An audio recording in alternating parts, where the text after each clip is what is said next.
Welcome, everyone. Thank you for coming.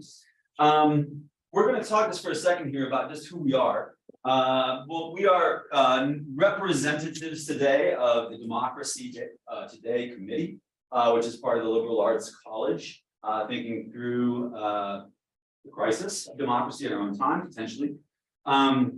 We've built this program this semester around a common read. This is George Packer's Last Best Hope, America in Crisis and Renewal, to begin discussing this and to anticipate his visit to come see us in April. All right, so he'll be here in April to come talk about all of this.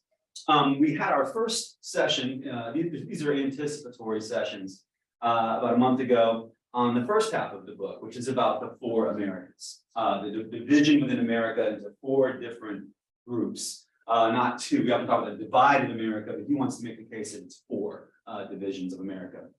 And we, in the second half, we're dealing with the second half of the book, which deals with George Packer's hope, right, for a repaired America around the theme of equality, equal America. What is the link then between a Democracy Today committee and a word like equality? Well, Packer goes to great lengths to say that we've been in these kinds of crises before, right? He goes through a whole list of things from the Civil War of 1861 to the economic crises of the 1890s and 1930s, the Great Depression, the social and military crises of the late 1960s. And all of these divided Americas, he says, are all share one thing in common, and that is a severe condition of inequality, differently framed, right, in American life. The theme of inequality. So that's why that was what links us into this topic of equality today, and thinking about equality, how we go forward to think about equality. So Jeremy, did you want to talk about how we wanted to set up today's? Yeah, well, you know, one thing I just want to say is first, again, it's terrific. No matter how many people show up, when people show up, that's when you can have a discussion. Yep. You know, as Jonathan said, my name is Jeremy. I don't know if you can read my screen, but my last name is Walsh. And I'm in the Department of Geography and Environmental Planning. And I did want to say just kind of like 3 quick words, just express like why I'm excited to actually be here or be here virtually. And I just want to say that first, a lot of my excitement about not just today, but the broader initiative in which Jonathan and I are participating. It's because that I spend a lot of time in places where democracy is not taken for granted. These are places that are actually struggling to figure out how to practice democracy, and at the same time, to try to understand whether equality is even desirable. And these places, to be honest, they look at the United States as a place where democracy isn't really being practiced. So partly what kind of made me excited and interested is to try to hear other people's perspectives, to give me an opportunity to hear perspectives on some questions that I think Jonathan and I think are worth talking about. And hopefully what we get out of today's event is that everyone has a chance to learn from each other and maybe to have an opportunity to really kind of work through some kind of difficult questions. Mm-hmm. Yeah, I'll add on to that just to say who I am. My name is Jonathan Vincent. I'm from the Department of English. I'm a U.S. cultural historian of the 19th and 20th century. So I deal with a lot of these points of crisis, right, in terms of how we've been through them before, for me on a cultural level and how we think about that. But being in the humanities, I'm severely committed to the principles of the liberal arts philosophy that's on the front of our building. Which stems out of the 18th century, and the study of the humanities, the liberal arts linked very, very directly in our history to the practice of democracy. Building better forms of involvement, better forms of citizenship, more intelligent people in the world of debate. And that's where I come in. That's where for me it's highly relevant. Yeah. A moment ago, Jonathan asked me to give everybody a better sense of what to expect from today. So what Jonathan and I had planned to do was to begin today with an inclusive, quite open-ended question as a way to kind of get us to start. And as we kind of see where this discussion takes us, we have a follow-up question to, well, not to give too much away, but the first question is rather broad, and the second question is also broad, but it's going to be a little bit more specific. So the idea is we're going to throw out one general question, and we want to encourage as much brainstorming and thinking through how to make sense of this question, see where that takes us, and then we'll move on to the next question. Afterwards, depending on our time, depending on our energy, we have a few other questions that we want to kind of delve in a bit more intensely. So at this point, let me throw out the general question to kind of get us all brainstorming and working together. And so our question is this: what does equality mean to you?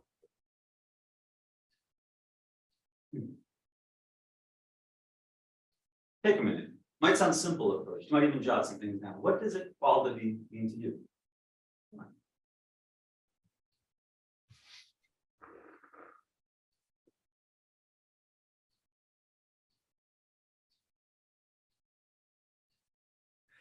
Yeah, would you discuss directly or discuss with, within the group first? Within the group first. And I think we're going to remain one group today, for obvious reasons. But we're going to remain one group. Who could start us off? Anyone? What is equality mean to you? I'm trying to do it, yes. Maybe next to the professors.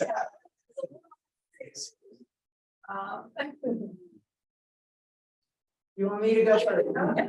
Well, we have a lot of conversations in our policy class on equality versus equity. Yeah, okay. And when I look at equality, like as a goal in terms of equality, it becomes problematic to have that sameness, Right. not move to the point of like the communist sameness, but that equality would be more defined as kind of having, an equal amount of barriers and opportunities. Yeah. Not so much that everybody's going to be exactly the same, or have exactly the same, but the skewness of the barriers to the opportunities and the advantages would be more equal. Yeah.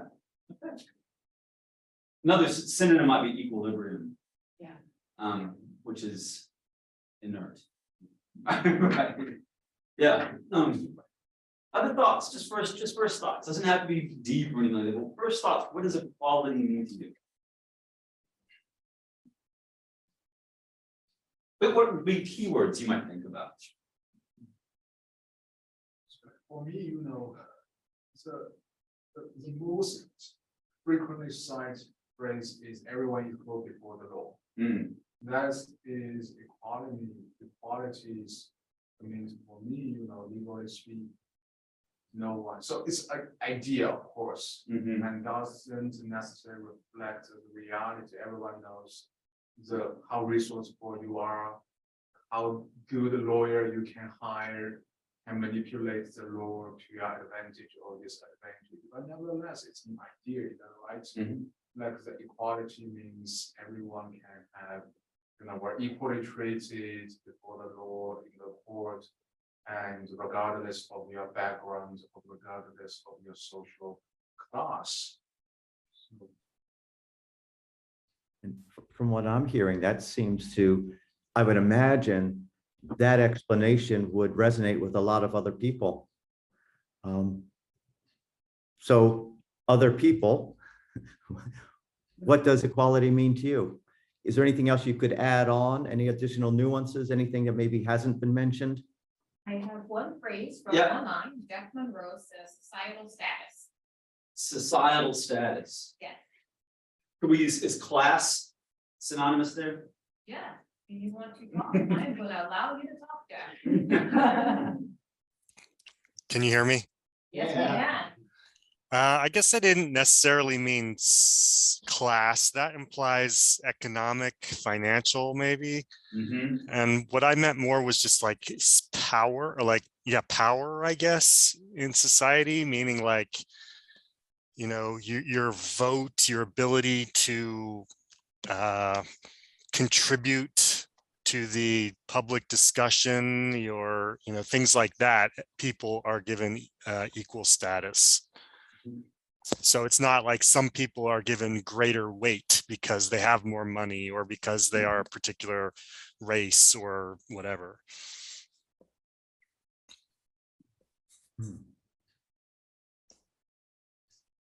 Other people, first thoughts, what does it mean to you?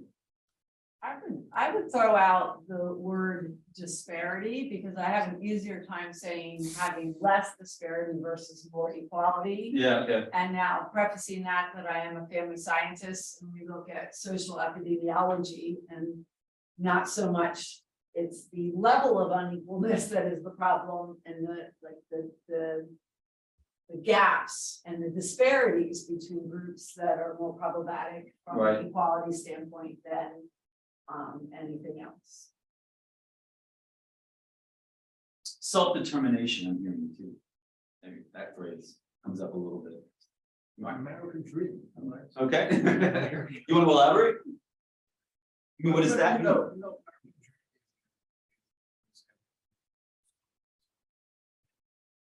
Change your, fate like from rags to riches. So Right. this kind of opportunity Opportunity. is like, equally, ideally speaking, equally available to everyone as long as you work hard. Your background wouldn't equal your back. Right. And so in this regard, it's kind of equality as an idea. Okay. How would meritocracy work there?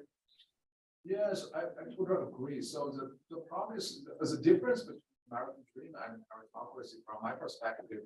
Is American dream doesn't necessarily rely on expertise. Right. And meritocracy, emphasizes these kinds of, merits generated by education. Because American dream doesn't necessarily need to be college educated, right? Because there are so many tales of those from the working class background of immigrants who had a little education, but nevertheless they work hard and they, they become the middle class or become the richest. It's kind of legends of this is. And so that's the reason why I think that the American dream is more popular among those kind of, the immigration communities. Mhm. Or this kind of socially, economically disadvantaged. Mm-hmm. And meritocracy is more appealing to the middle class. Right. And they believe in experts and they believe in expertise. Right. That's my understanding. Mastery, yeah, certain level. So we have a brave student who wants to throw something out. Everything's legitimate.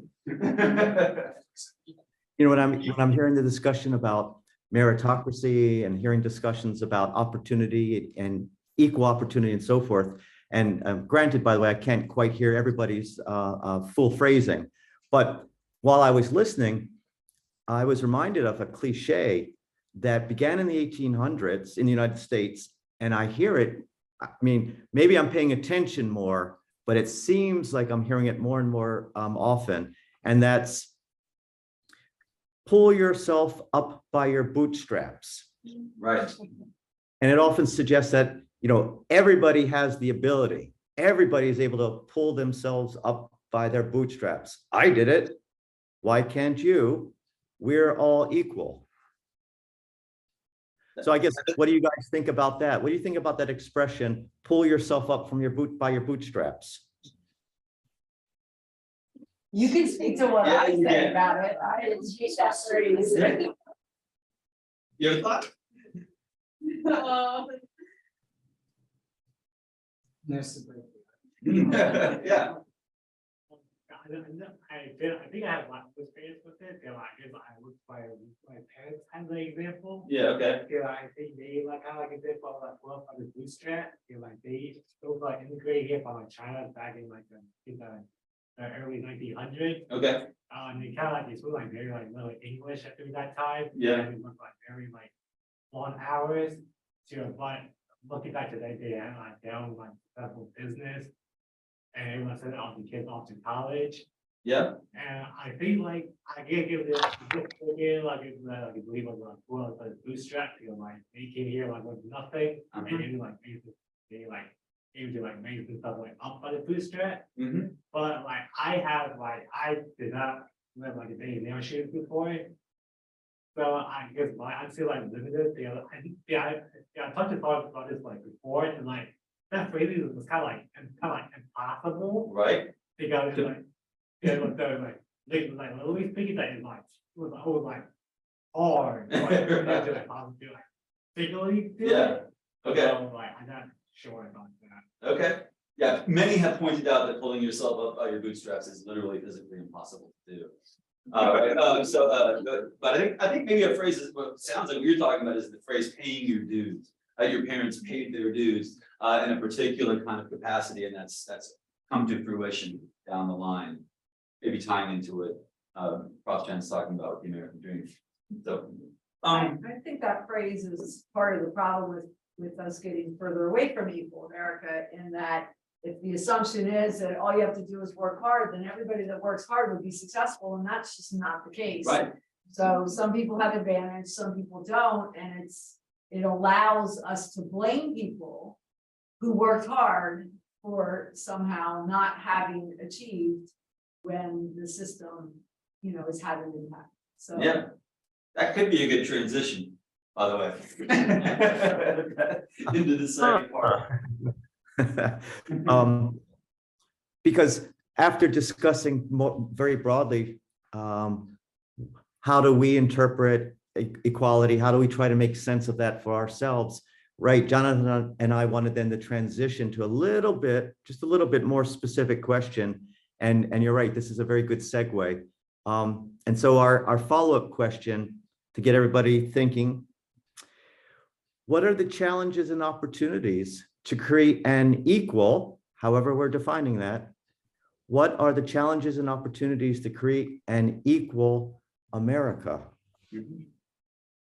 What are challenges to that? Yes, Really big one is the expense of college. And Right. now you really do need a college degree to do literally anything. Whereas like back like 50 years ago, you could have started in like a lower paying position and then worked your way up and started in different ways. And because of the expenses of college and a lot of people not being able to pay for college on their own and no parental support and different things like that, there's no way for you to start into a good career that way. right, great. And college has itself become stratified and hierarchalized and all kinds of legacy kinds of situations where it's just inaccessible to people who haven't paid in. Yes. It's like, to me, I think it was like a American culture of like individualism. Okay. Yeah, I think it's like, I know like, I feel like last fall, Biden announced like he was going like against student loans, Okay. but that is not well like controversial. Right. Some people feel like, why should like I pay for like somebody else's student loan? Right. And they were like, I pay off my loan, why can't you pay off your own? loan? Right, right. Okay. You know, I think like, I guess some people would say like, maybe we should like work like for like the common good, but you know, like, oh, well, if I did it before, you should do it on your own. So I think like, it's like Right. individual is probably a nice thing, especially the whole culture around it. All right. Individualism as an ideology. Yes. We have Jeff Monroe. All right. Psychological resistance. You want to elaborate, Jeff?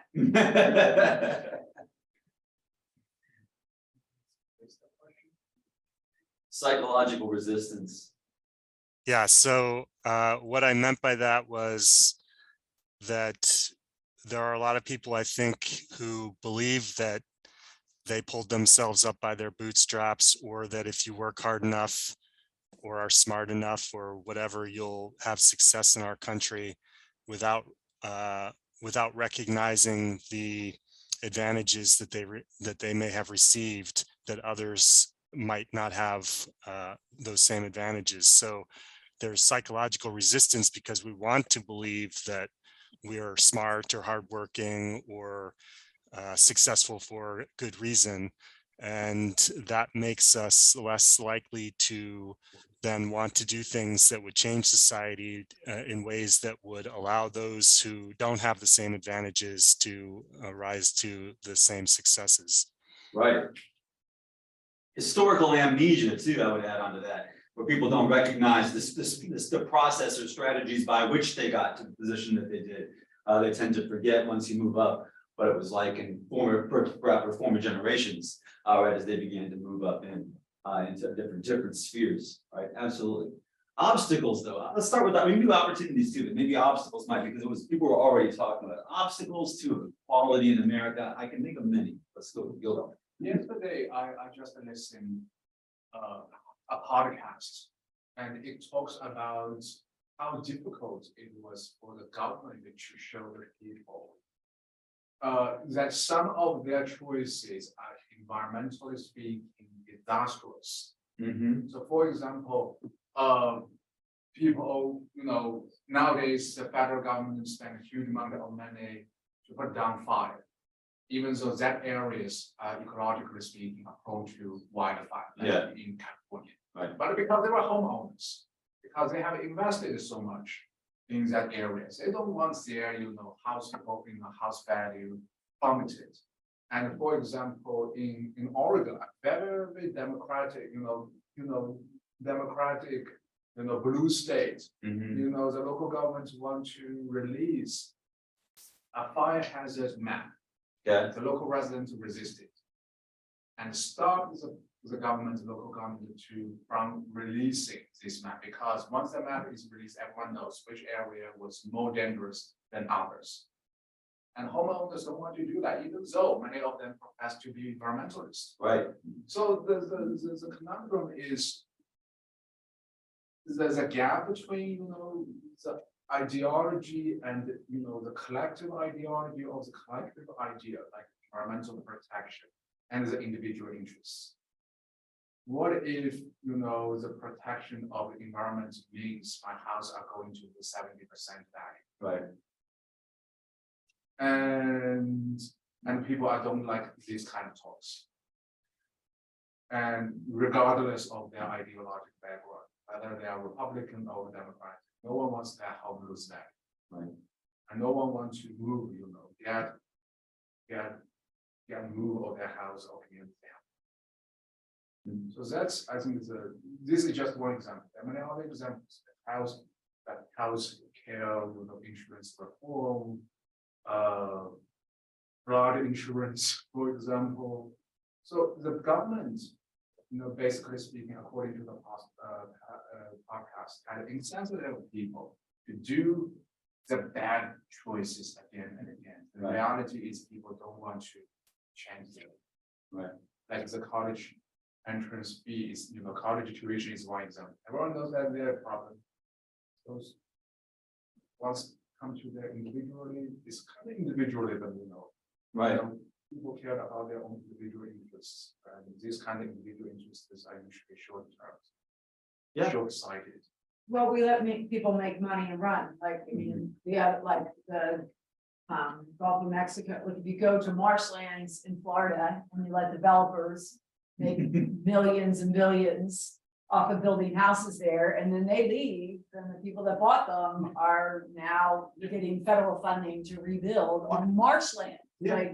Why are we even allowing that? But so I agree with that statement. I also agree with the amnesia. I think it's really problematic that everyone, and I think I'm gonna say this in class pretty often, like many of the things that create the inequality now were written and done before I was born. That doesn't mean that I'm not responsible. I'm still benefiting from them. And that notion that, oh, our family came here after, like if you have benefited from the advantage, Right. then you still are responsible for the detriment and disadvantage that others have, so.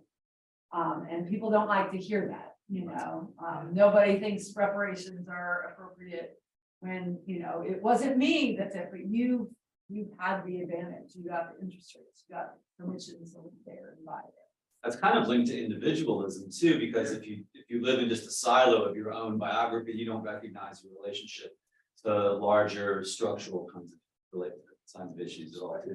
just want to build upon the individualism. I've seen recent years or recent decades is like stigmatization of patriotism. Right. So patriotism are supposed to combat against the individualism, to remind you that you are not alone on your success is part of this kind of national collective, goods. But in recent years, patriotism is so easily stigmatized as kind of nationalism. Yeah. And it become increasingly difficult for people to say, I'm patriot. Mhm. It seems like a patriot has become like a negative, associated with the republic. Only the Mhm. Republican patriot because they are nationalists. Right. And Nationalism, by the way, is a corruption of it. yeah, so that's for me it's quite problematic. There's a huge difference between nationalism. A simple, forgot who says that. A simple definition of nationalism is you believe everything this country has done is good. And that is nationalism, no matter good or bad. And patriotism is some things the country have done is good, but not all. And for me, the patriotism is about the author has mentioned that is important if we are going to make some monumental changes, like environmental change. It cannot be done by one individual or one state or two states. So I think, look, this kind of national narrative, patriotism, it becomes so difficult nowadays. To say. We talked about economic barriers. We talked about psychological barriers. Are there cultural or identitarian barriers? Identity, right? Anything of that nature that are obstacles to equality in America historically or in the present? Anything at all?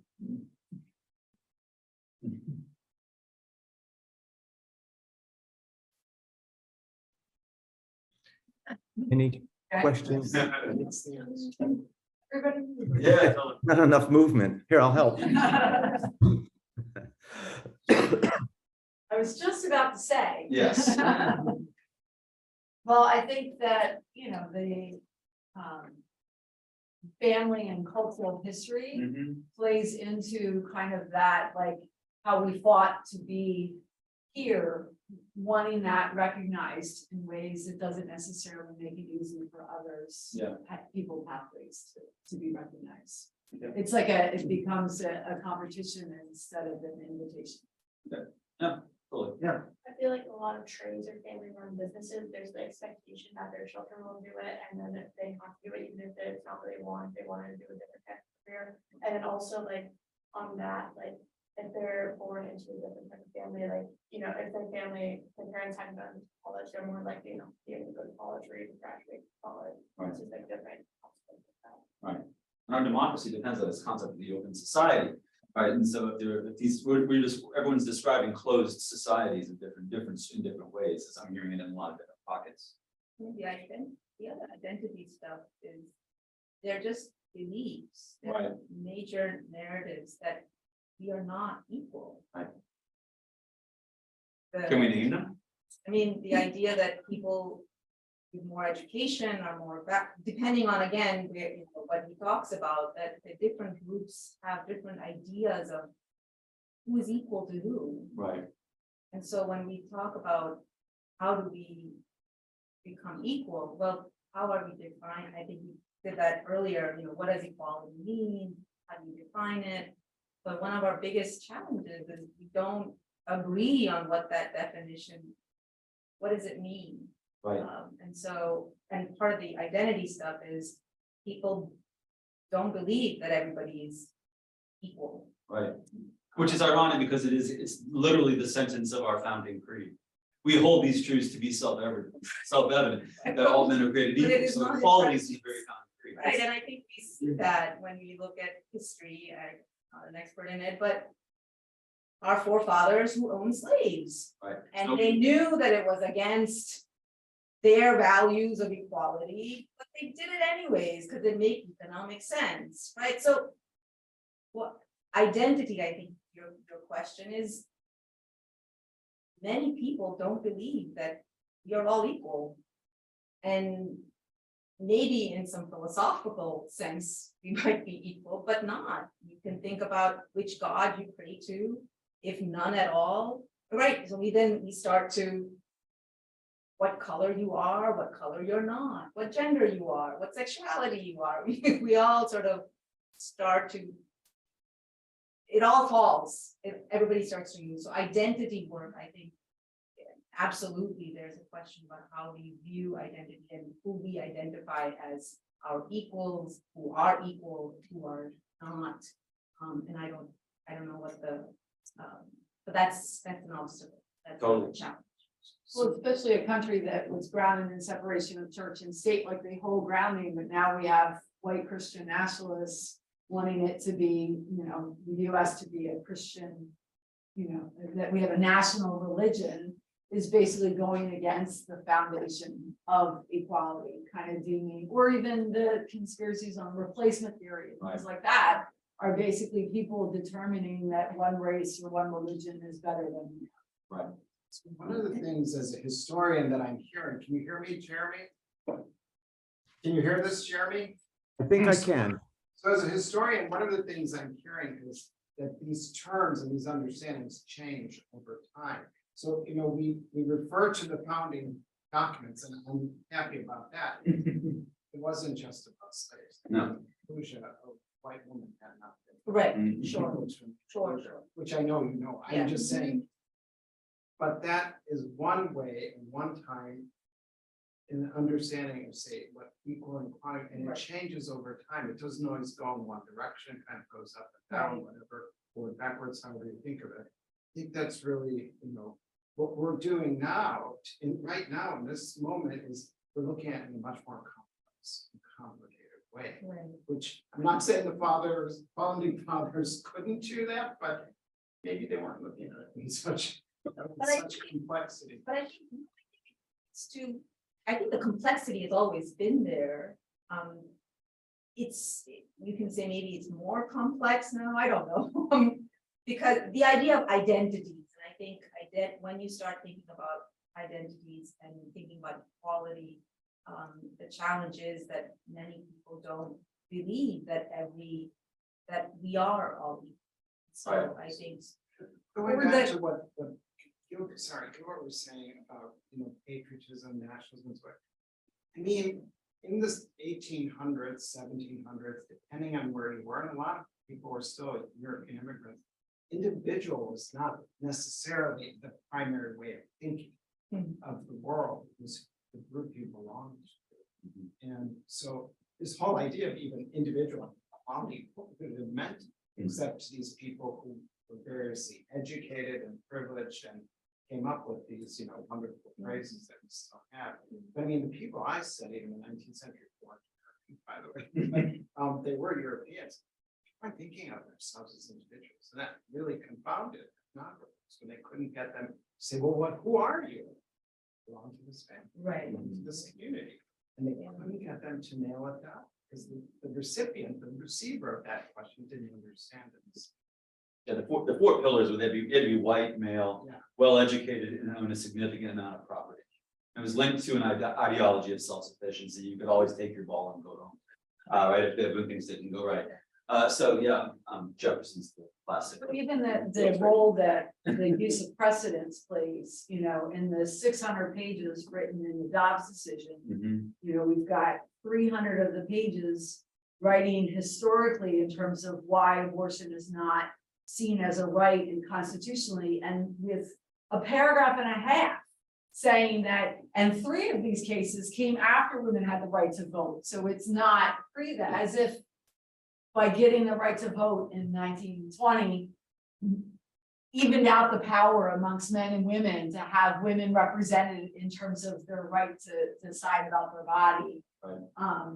So it's a very skewed, like, a very convenient use of, you know, the use of the kind of founding fathers that, you know, when we blacks were 3/5 of a person, well, we don't talk about that anymore, but when it's necessary to say abortion wasn't mentioned or privacy wasn't mentioned in the original documents, then we don't have to care about that. Right. we use it differently, so. Women may have gotten the vote to vote for anti-immigrant legislation or for prohibition. Right, so it's a progress that has the complications we keep talking about. Right, these kinds of things, so, There are three themes that I just kind of kept hearing just coming up in the last few comments. yeah. Is the importance of origins and progress and complexity. And so just kind of real quick, Jonathan, a few minutes ago, started the preamble and said that, and he didn't change the wording, all men are created equal. Now, on one hand, what we could say is that, especially of course with 2020 hindsight, oh my God, what were they thinking? But on the other hand, what other documents at that time were so careful to enshrine the idea of equality? And then what we have is time moving imperfectly, but there happens to be progress, and it continues to be imperfect. And one of the comments was about complexity, and absolutely, complexity didn't get invented in the 20th or the 21st century. Complexity has been around as long as humans have been around. But part, I think, of the optimistic view here is that progressively we've given not enough, but it's a process. We've been giving voice and attention and recognition to complexity. And so if we kind of look at that long span of all men are created equal, and again, look at the imperfectness, but nonetheless, the progress that we've made since then, we still don't understand what is equality, and we don't understand actually how to practice equality. And it's unclear whether we will.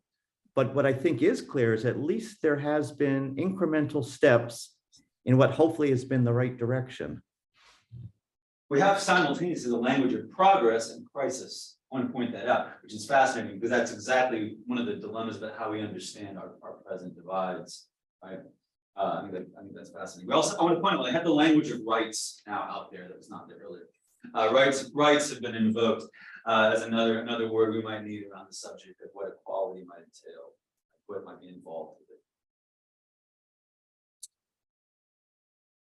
Well, I was just saying, we've been talking a lot about the obstacles, Right. challenges. What about the flip side? Mm-hmm. Possibilities. Prospects for equality that we are happening upon these days. Anybody have thoughts there? Well, Jeremy Enabling.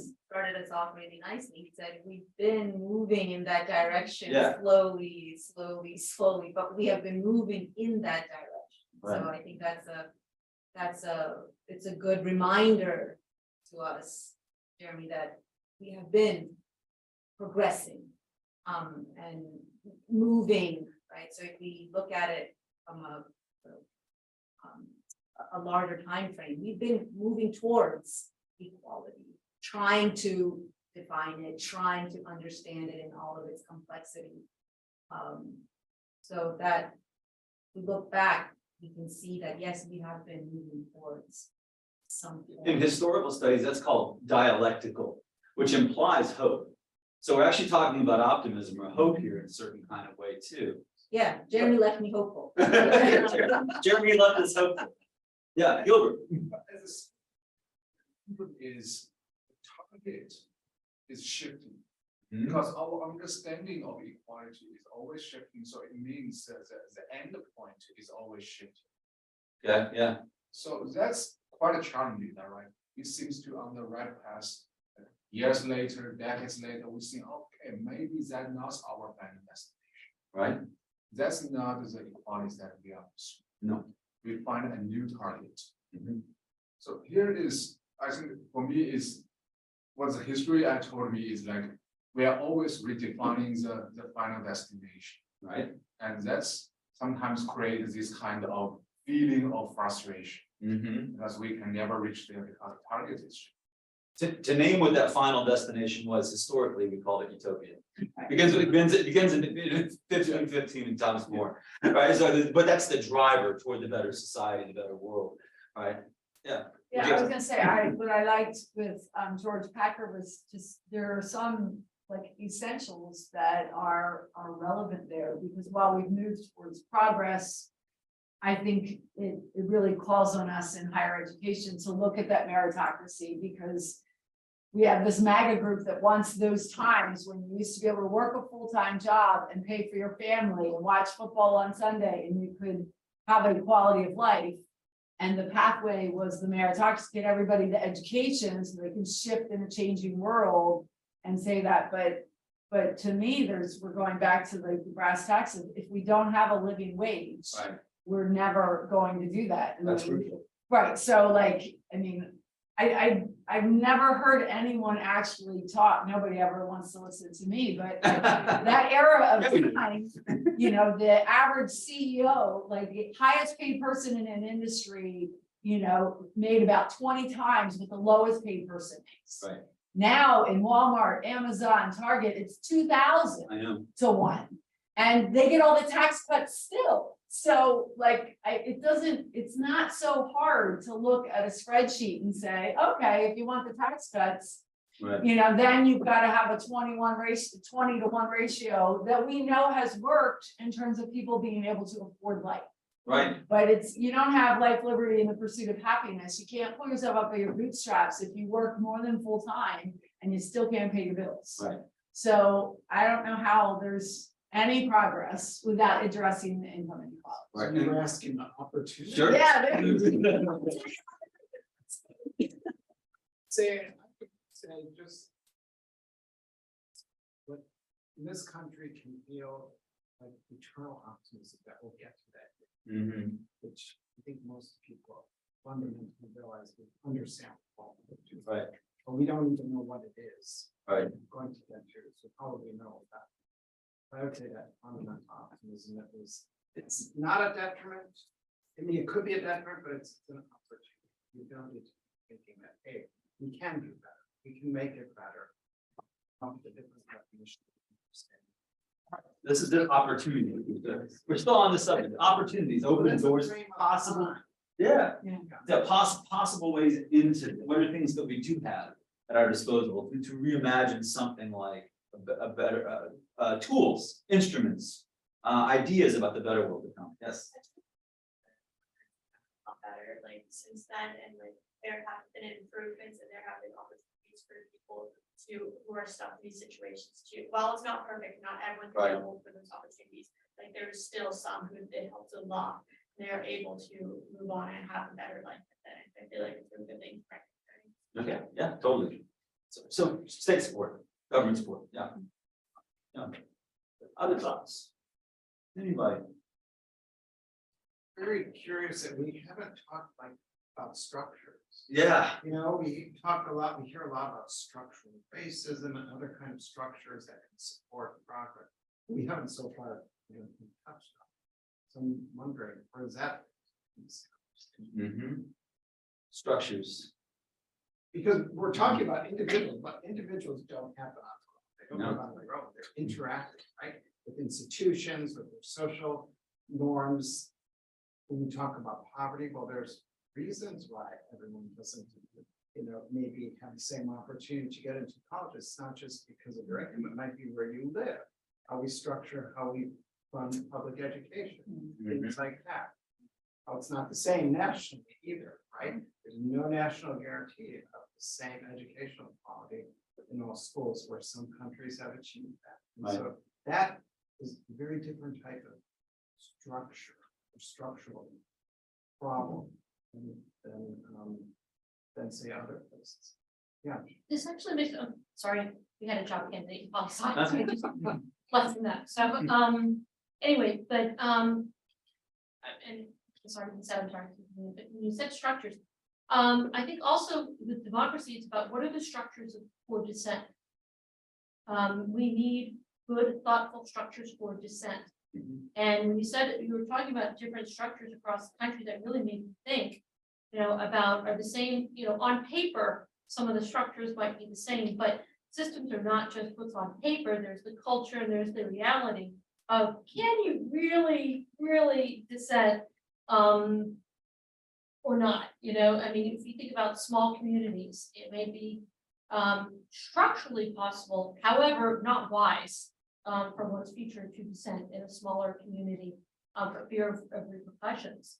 You know, there are structures, you know, every untenured faculty member is aware of that, you know, structures, the concerns of structures about, you know, dissent and so on and so on. Students in the classroom are aware relative to their professors about structures and the power structures impact dissent. And that's where structures also, we have to think about formal structures and informal structures, and also about how they connect up to power.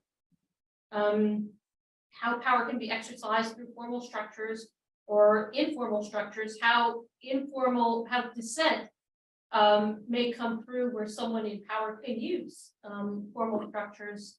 And I'm thinking very much of small towns and small town situations here. We have ample examples of those where some people do not feel they have the same democratic rights in small towns versus bigger contexts because of power being exercised against someone who dissents in a certain way. Well, you know, exercised against their business, you know, for example, exercised against their personal property, exercised against their kids' school. I mean, you know, all sorts of things like that. So that's what I'm really thinking of. I'm not like students, I'm not like here, but and hopefully you can dissent respectfully. Everybody can respectfully dissent. You know, it's really each other. But yeah. Structure, systems, any of that nature. Technology, for instance, would be one. A lot of people cite today as a prospect. This is an instrument that we do have for dissent or some kind of portal into a more equitable world. I remember the optimism around Occupy Wall Street when I was younger. Right, and so these kinds of things were Arab Spring, or things kind of where people often invoke, where there were possibilities here. They got thwarted, of course. But yeah, these are at least places we could look where people see opportunity, right, for a more equitable road forward. Other thoughts in response to any of these things? Obstructions or opportunities for the realization of equality in America? You know, I was just reminded of an example from a different place with regard to technology, access to technology, and then sadly, counterintuitively, how that actually then began to reduce democratic expressions. So here's the example I'm thinking of. The government spends money to ensure broadband access for more and more places, particularly for individuals that couldn't afford broadband. This was an initiative that implemented by a government, and there were particularly young people who really, of course, young people tend to gravitate towards new technologies. They really loved this opportunity, and they began to actually express themselves in multiple ways and in creative ways and in dissenting ways. Well, what ended up happening was the government began to monitor the interactions that were going on the internet. And what ended up happening was individuals began to be targeted by the government. And what that led to was that individuals began to self-censor. And the government then even backed away, not even needing to do censorship anymore or to target individuals, because the individuals had kind of been trained not to express themselves as much as they had been. And then the government used this as an example of, we are a free and we are an open society. Yes. very Soviet thinking, right? You know, in the past, but yeah, that's precisely what they do. Speaking of on that, there's also like a lot of cancel culture Yes. on the internet in general. So if you have a wrong opinion on something like that, you just genuinely don't know an opinion on something, you like people will often find you and like stop following you, and then a lot of people that's their income, so it can destroy lives in different ways. Yeah, to tie that into the last session, that's the overreach of Just America, that he talks about, that become, that in the guise of liberation or emancipation becomes repressive and puritanical. Right, and so this is its own kind of backlash, right? That links into the last session we had, which we talked about. One of the four Americas was the cancel culture was one of shaming, right, which destroys bridges rather than builds. All right, something like an equitable society. I'm just curious. Yeah. Because some of your comments is, what's the end goal like of equality is to get rid of all kinds of inequality or not? Because it seems like in the existence of inequality have a structural function that is related to human nature. And why we need opportunity because we want to be better. Why we want to be better? Because of the difference. We want to let a better life. If everyone just need an equal life, what's the motivation for me to be better? Right. So that's, it seems like inequality is a kind of insensitive to build a better society.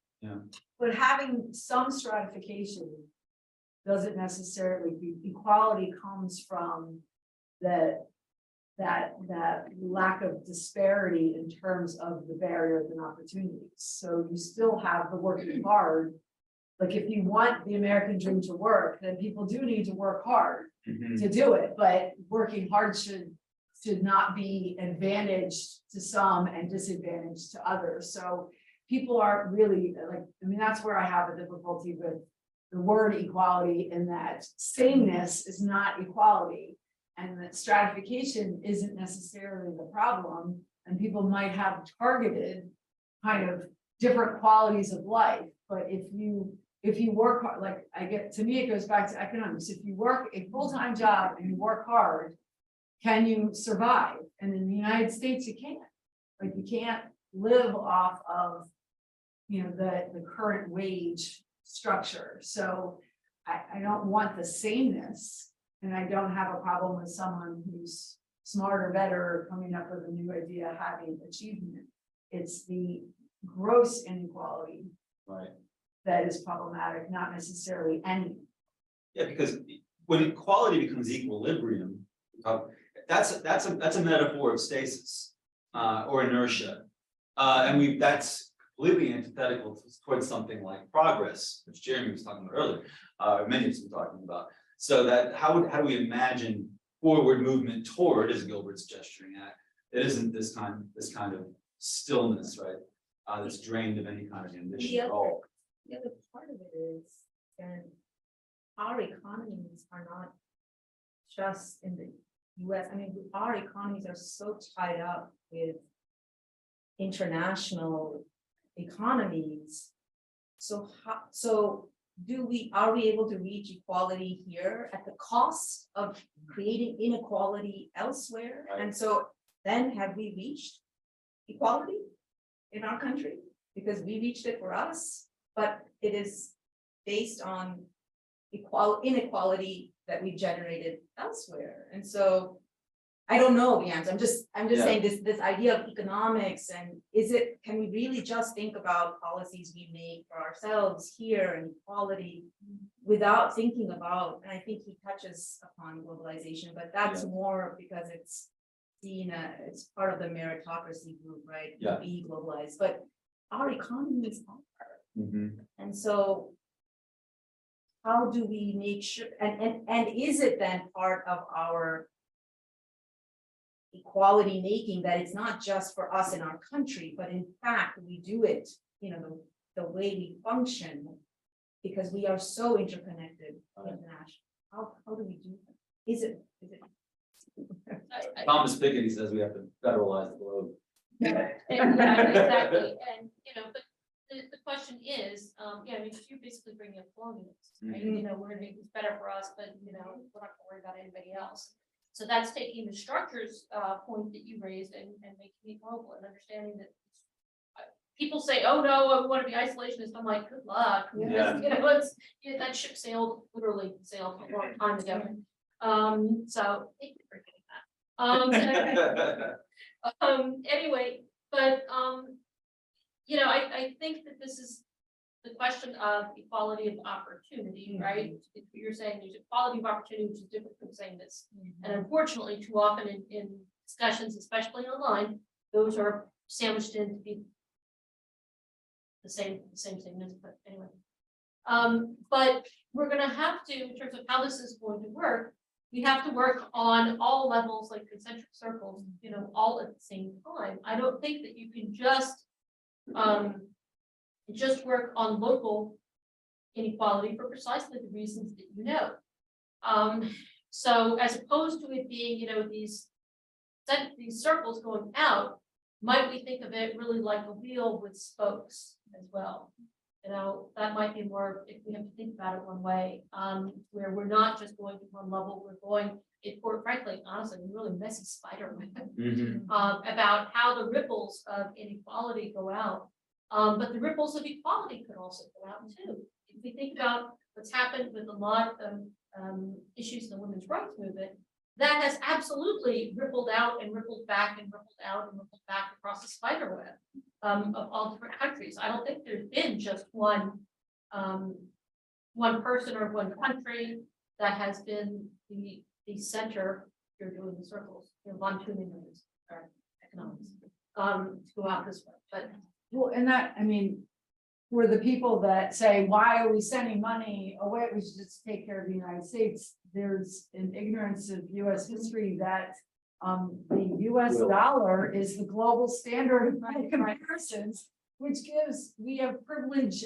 That's why everybody wants the American dream, is because we're already advantaged as a country. But, you know, there's an economist who I cannot quote, but I did really like the approach was, and again, tying it to the fact that I look at social epidemiology, is that, you know, if we economically only look at growth, right, like gross national product as the symbol of a good economy, that means we're going to make more, produce more, which is going to destroy the environment. And we have all these other repercussions of it.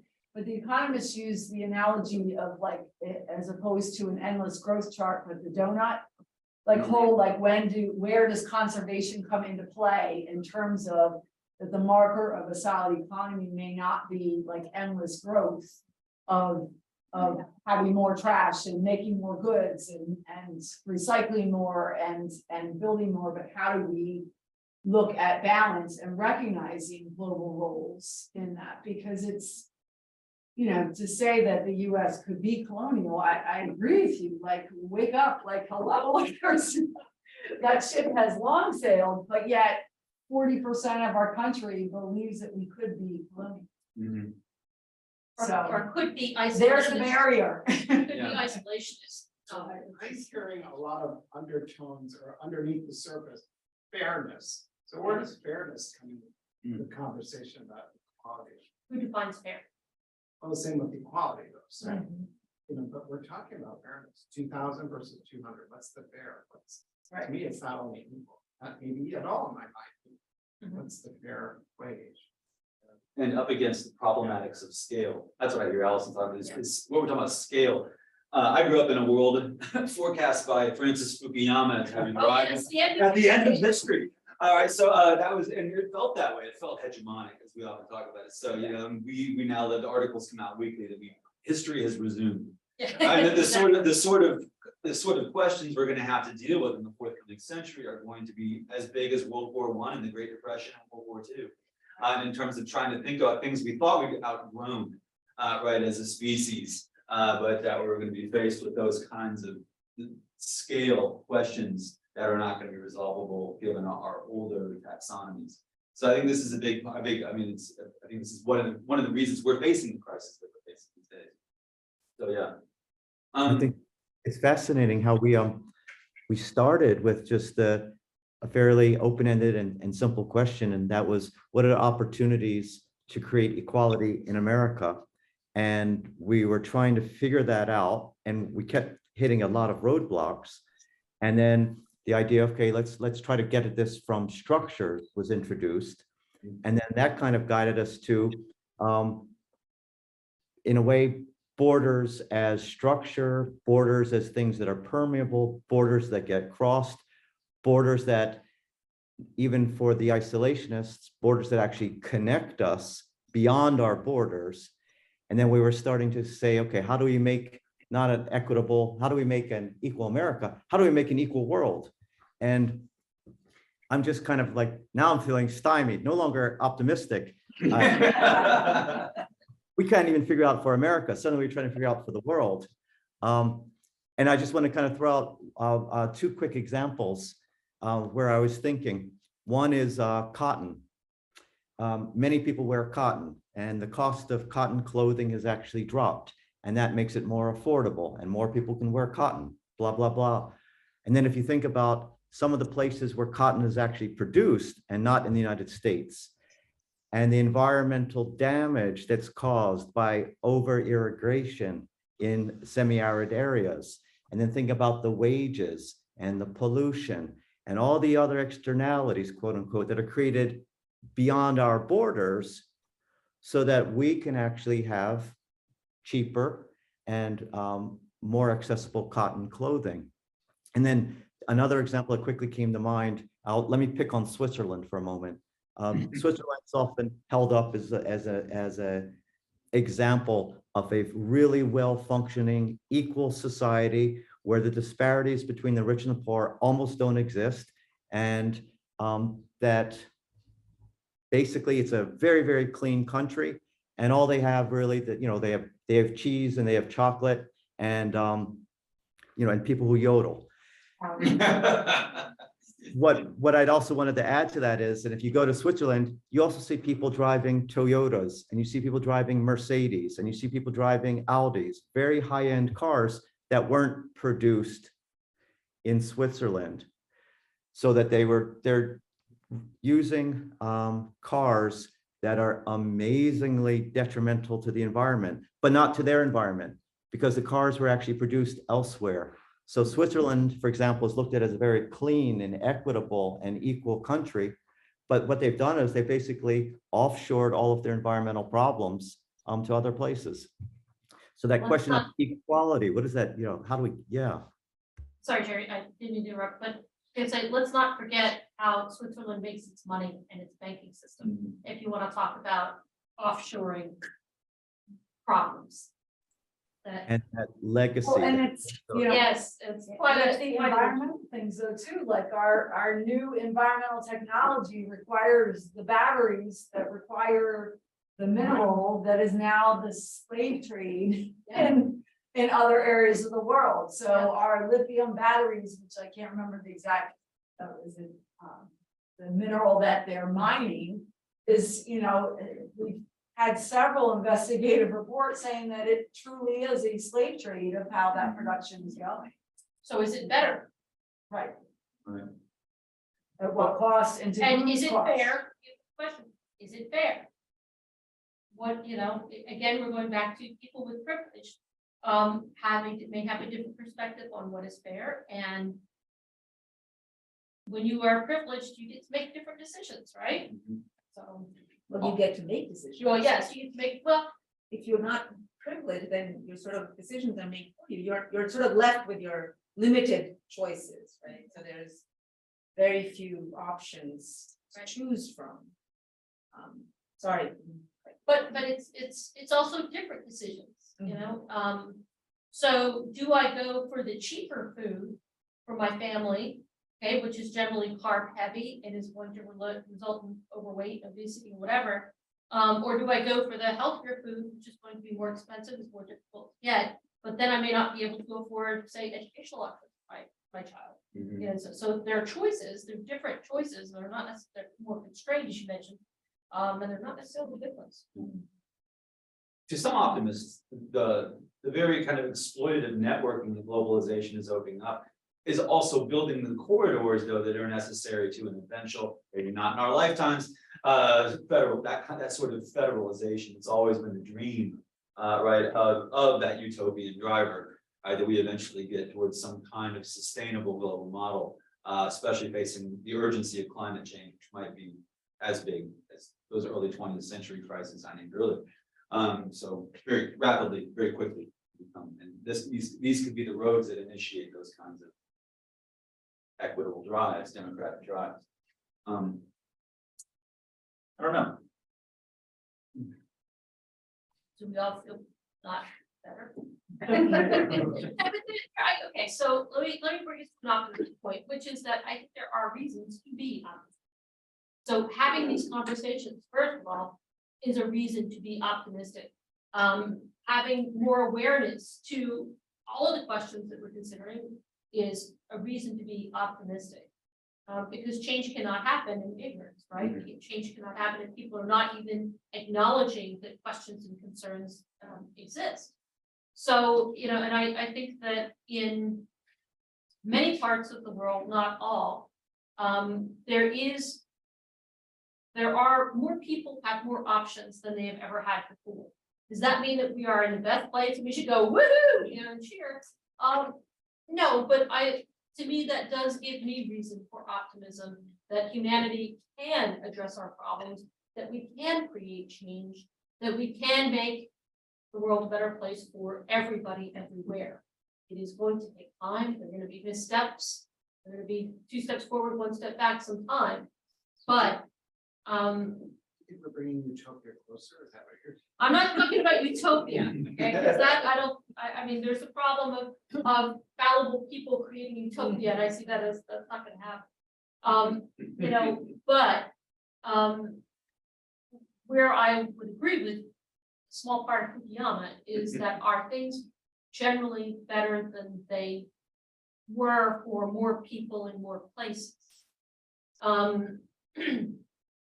Without having an extensive survey of all people throughout time, I have to say that I would rather be a Latina woman in 2023 here in the United States than 100 years ago. In any country, frankly. You know, then several hundred years ago. I mean, I could go back every 100 years and I can't find a single century that I'm aware of where I feel like, yeah, this is all right. You know, there might have been, you know, there are, if you talk to Alina Gadadi, there are some periods, you know, where women in antiquity did have some power, but some women, yeah, generally only very, very, very privileged women had some power, and you know, and that would not have been available to me, someone from an ethnic minority. Sorry, Go ahead. well, you were sounding. No, like- go. You were sounding positive and optimistic like Jeremy was earlier. I think the question, as you were talking about, you know, our identities and thinking about this is the best time to be me, right? As far, you know, when I think about history, but then who has lost that? I think that's the other question. Like, who has lost that this is the best time to be a white man, right? So what identity has lost? And I think that's what that book, you know, he's trying to get at, this idea that there are identities that were far more privileged 100 years ago, right? And so that loss of privilege, and in fact, even 50 years ago, so that loss of privilege has been really painful because it's in their lifetime. So it's not like 2000 years ago that identity was privileged, and over 2000 years, it slowly became less privileged. This is like 50 years ago, this identity was privileged, and 50 years later, this identity is less privileged. And so I think that, you know, when we think about equality, can we do it? Does it mean, you know, that someone has to lose, someone very privileged has to lose and share that privilege? And so then what does it do to that person that has had to lose that privilege status? Or, I mean, do they just have to be taught respect? You know, it's like, well, no, you actually have to play by the rules, you know, the basic rules too. And, you know, what kind of privilege has been lost? What aspects of privilege? Right? If it's losing the privilege to enslave and abuse people, okay, yeah, I find it hard to argue that they should keep these privileges. But yes, these privileges did exist. I mean, let's not forget, you know, marital rape is not really applied in this country. It's fairly So recent. even if we need like the criminality behind, you just think about the average, you know, and you know, thinking about students, young people, I look at intimate relationships among emerging adults, right? So young people. There's a lot of discussion about men being really anxious about doing relationships because there is this anxiety around it. How do I do this? How do I do this right? Because nothing I do is right and so the question is, how has that impacted that group that has lost that privileged status? And has enough work been done to support them? I don't know what the right word is, to educate them, to provide skills to them in order to reimagine their identity. Like a role model. Yeah. What does kind of that role look model. like? And How so how to it's get out been of again, reactionary nostalgia? Is that what we like, that kind of thing? say that again? How to get out of reactionary nostalgia? Don't know if that's. Okay, yeah, I'm trying to hear it. In the 1990s, Yeah. women had just gotten the right to keep their maiden name when they got married. Of course, now not many people get married at all, so it's not a question, but I was really surprised because it seemed like women had attained much more equal status in society than in the United States that I ever seen here.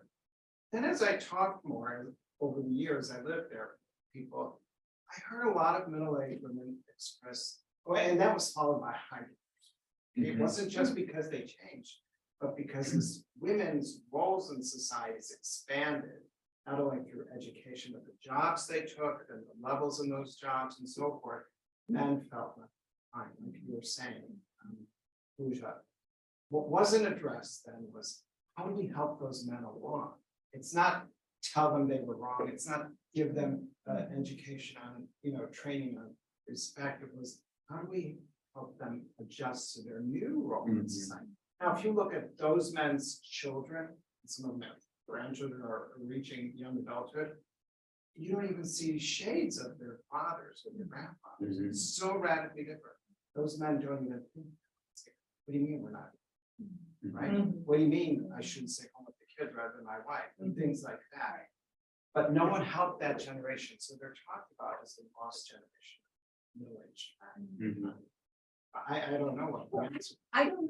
I don't know if I agree with the idea that nobody helped that generation, because we have stay-at-home fathers here. It's a small group that And is. these are people who already have, right? So they're older than that. Right. They help the emerging. The idea of helping this group along, if I'm being really crass with this, the language, it's actually giving opportunity and ideas and opportunity to reimagine, maybe like imagining what it means to be, I don't know, white man.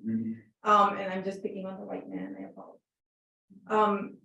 Because we talked about identities and gaining privilege versus losing, but stay-at-home fathers are not a group of fathers that really the research indicates that they don't feel respected, they don't feel valued, they don't feel recognized. They do maybe in their immediate circle, but when they come out into sort of larger groups of people, they continue to feel defensive about how they have chosen as a family for him to stay home and be a stay-at-home father. And so I think there are ways that we could be creating spaces or I don't know, providing supports for these reimaginations of manhood and white manhood. Since I started with that, sorry. And they're also Some nurses are another field where male nurses feel, I mean, the TV sitcom Scrubs, okay, which is not that old. Okay, so my students say, oh, that old, but it's not that old, it's century. Had a character at once, that was referred to as a nurse. And it's like, wait a minute, what are you doing dating a male, like as if that was, there's something wrong. male teachers at certain levels, as, you know, based on other things that are considered typically feminine, female, historically considered female. But they're still highly privileged in those areas. We have the glass escalator happening. For the reason why we still don't have male teacher role models is because as soon as they become a teacher, we rise them right up to administration. And we lose all the male teachers to that. But I agree that there can be a feeling of loss of privilege, but I think we also have to recognize that there are some areas where the privilege exists, doesn't have a counter loss of privilege. Like the fact that I never had to worry if my sons got pulled over for a traffic stop, that they were going to die. You know, they, by treating African Americans with a justice system that doesn't allow, you know, them to be shot for a speeding, doesn't take any privilege away from my children who never had to worry about it. So I was trying to think of one, like, we have to be careful Yeah. to lump all privilege Right. into the same category, because some areas of privilege don't have a loss of privilege by just treating someone like a human, you know? Thank you for raising that point, because that's something I've been trying to get at in this conversation, is that it's not, the donut can increase in size, and that's an Yes. example of where the donut can increase in size without taking anything away from anybody else. Right. So, I just want to add an anecdote, historic anecdote. This kind of, We're out of time. 100 years ago, there was a society called the Husband Protective Society. In the face of rise of the women's movement. And as a husband feel that they have lost their privilege, and they organized as a protective society to reassert their privilege. And so this is not merely unique to our field. 100 years ago it had happened. And I think the human beings are now so fragile, and they have the ability to, retool and reorient themselves. And it would be painful, but painful is part of, human experience. And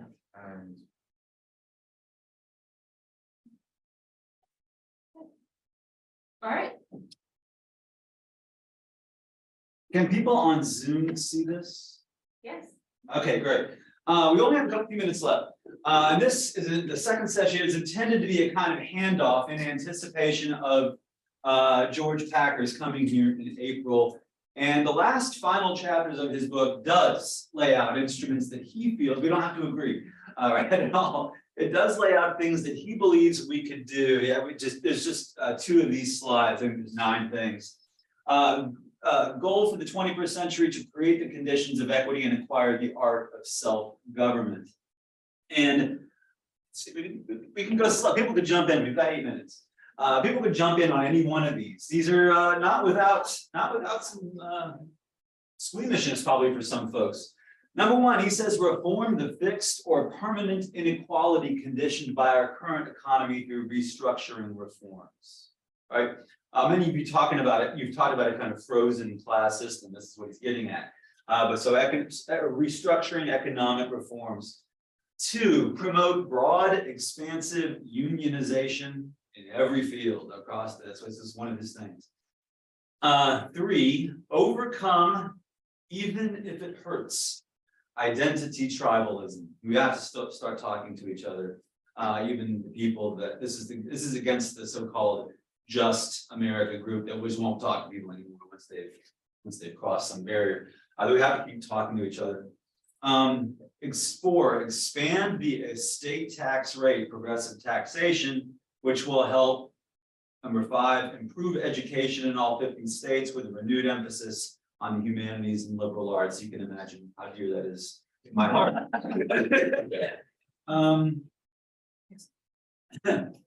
Right. I think we can go on to the next slide.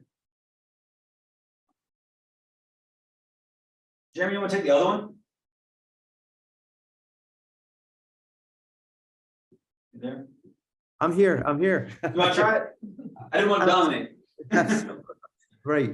So again, just echoing what Jonathan introduced is that this is Packer's perspective. And what we really are trying to emphasize here is that Packer's prescription gives us something to discuss, to build on, Yep.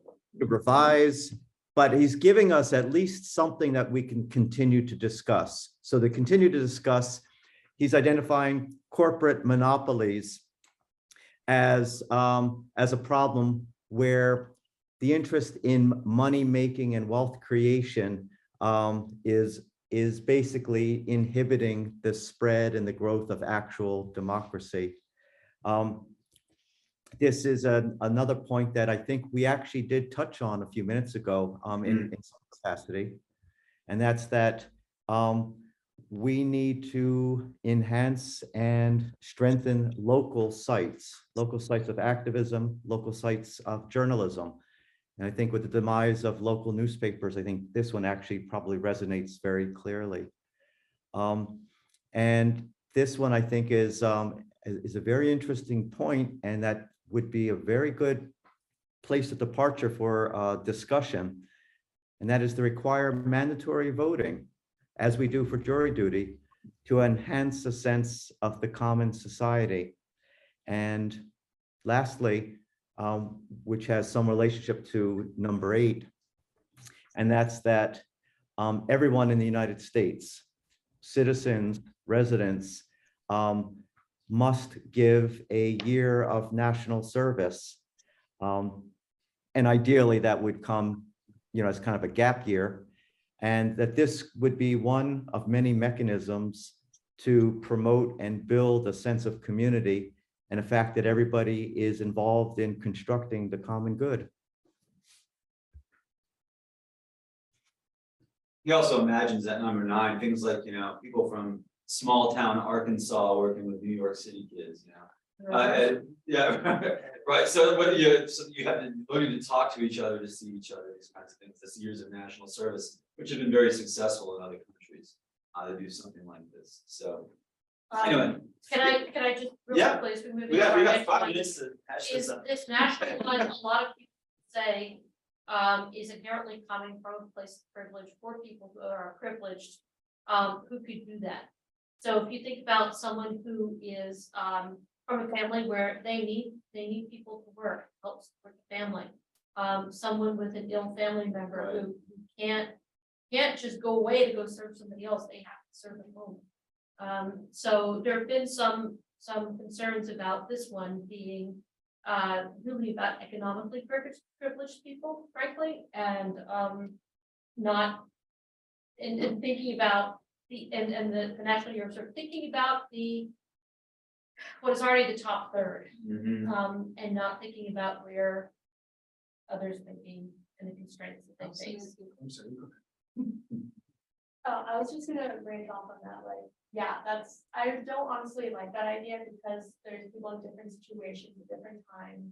And like, it kind of doesn't give the free sense that America's like founded on, and people will, especially on the right, will not like that idea at all.